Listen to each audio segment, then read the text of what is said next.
আমরা সকলে নবী ইউনুস আলাইহিস সালামের মাছের পেটে বন্দী থাকার ঘটনাটা জানি, কিন্তু ঠিক কী কারণে তাকে বরণ করতে হয়েছিল এমন ভয়ানক বন্দিত্ব তা কি আমরা জানি? নবী ইউনুস আলাইহিস সালামকে আল্লাহ সুবহানাহু ওয়া তাআলা মুসলের একটা জনপদে নবী হিসেবে প্রেরণ করেছিলেন।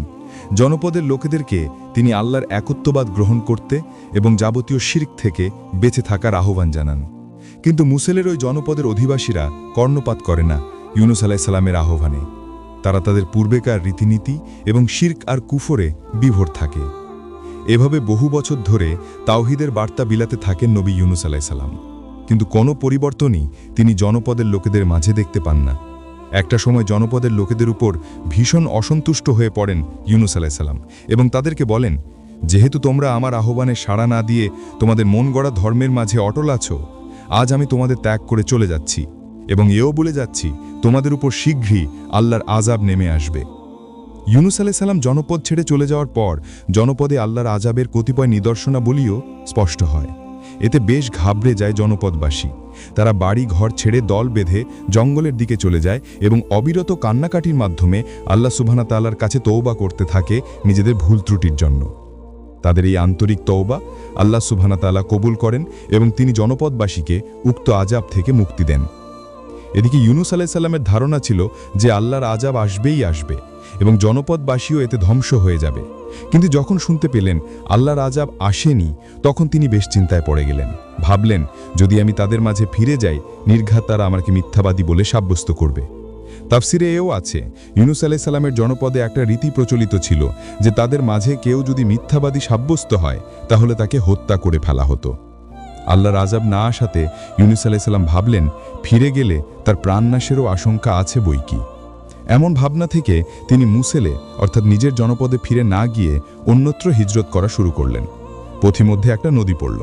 অনেকের সাথে তিনিও একটা নৌকায় উঠে বসে পড়লেন নদী পার হওয়ার জন্য। তাদেরকে নিয়ে নৌকা যখন মাঝ দরিয়ায় পৌঁছালো, তখন কোনো এক কারণে নৌকা আটকে গিয়ে ডুবে যাওয়ার উপক্রম হয়। ডুবে যাওয়া থেকে নৌকাকে বাঁচাতে হলে কি করতে হবে? মাঝিরা বলল, নৌকায় থাকা কোনো এক ব্যক্তিকে নদীতে ফেলে দিলেই নৌকা হালকা হবে এবং নৌকা মুক্ত হবে। কিন্তু কাকে ফেলা যায় নদীতে? একটা লটারি করা হলো এবং সেখানে উঠে এলো নবী ইউনুস আলাইহিস সালামের নাম। নিজের নাম উঠে আসায় নবী ইউনুস আলাইহিস সালাম নিচ থেকে দরিয়ায় ঝাঁপিয়ে পড়লেন। তখন আল্লাহ সুবহানাহু ওয়া তাআলার নির্দেশেই এক বৃহৎ আকৃতির মাছ এসে গলাধঃকরণ করে ফেলল তাকে। এরপরের ঘটনা তো আমাদের সকলেরই জানা।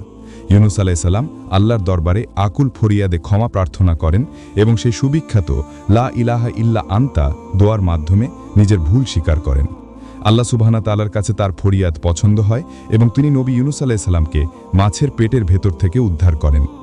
এই পুরো ঘটনাটি কেন ঘটেছে বলতে পারেন? কারণ আল্লাহর আদেশ ব্যতীতই ইউনুস আলাইহিস সালাম তার সম্প্রদায়কে ছেড়ে অন্যত্র চলে যাচ্ছিলেন। আল্লাহর আদেশের জন্য তিনি অপেক্ষা করেননি, কিন্তু তার এই কাজ পছন্দ করেননি আরশের অধিপতি। তিনি নাখুশ হয়েছেন। আল্লাহর সিদ্ধান্তের বাইরে গেলে, আল্লাহর আদেশের অপেক্ষা না করে নিজের মর্জি মোতাবেক চলতে গেলে কি ভীষণ বিপদের মুখোমুখি হতে হয় তার একটা নমুনা তিনি ইউনুস আলাইহিস সালামকে দেখিয়েছেন। দরিয়ার গভীর অন্ধকার তলায় মাছের পেটের ভেতরকার গাঢ় ঘন অন্ধকারে ইউনুস আলাইহিস সালামকে সাময়িক সময়ের জন্য রেখে মহান রব এই বার্তা দিলেন যে আল্লাহর সিদ্ধান্তের জন্য অপেক্ষা করাই কল্যাণের। কেউ যদি তার সিদ্ধান্তের বাইরে চলতে চায়, কেউ যদি তার আদেশকে অগ্রাহ্য করতে চায়, সে যেদিকেই মুখ ফিরাক না কেন তার সেই পথ হবে বিপদ সংকুল।